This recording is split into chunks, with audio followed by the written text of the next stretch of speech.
6 ans après la crise de 2008 de Lehman Brothers et des subprimes, les États-Unis tournent la page. Bonjour Nicolas Barret. Bonjour Thomas. La Banque centrale américaine, la Fed, doit annoncer tout à l'heure qu'elle arrête ses opérations de soutien exceptionnel à l'économie.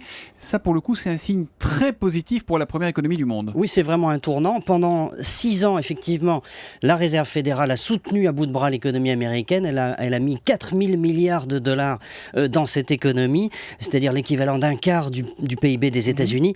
Et c'est ça qui a sauvé le système. Concrètement, qu'est-ce qu'elle a fait ? Elle a simplement acheté des dettes des États, des entreprises, etc. Ça a fait baisser les taux d'intérêt, ça a relancé la machine. Maintenant, et c'est ça la nouveauté du jour, la Fed nous dit, ça y est, le malade peut sortir de l'hôpital sans béquille et il est guéri. Il est guéri vraiment ? Écoutez, il faut voir par rapport aux objectifs initiaux. C'est-à-dire, elle voulait faire baisser le chômage est à 5,9%. La Fed voulait relancer la croissance. La croissance est autour de 3%. Toute cette politique a permis de créer 2 millions d'emplois, etc. Donc oui, ça a été un succès. D'ailleurs, les indices de confiance des entreprises, des ménages, etc. sont en ce moment au plus haut. La confiance revient et beaucoup de dettes ont été effacées, effectivement. Et c'est formidable. Mais pourquoi on ne fait pas pareil, nous, avec la BCE en Europe, la Banque Centrale Européenne, si Alors ça marche? Oui, on pourrait faire pareil. En fait, on a deux cas d'école sous nos yeux. C'est ça qui est incroyable. On a le cas d'école américain, donc on voit ça a plutôt l'air de fonctionner. Ils ont injecté des milliards, ça a marché. Voilà. Et puis on a le cas d'école japonais. Et le Japon est en pleine déflation. Et alors aujourd'hui, on hésite un peu entre les deux.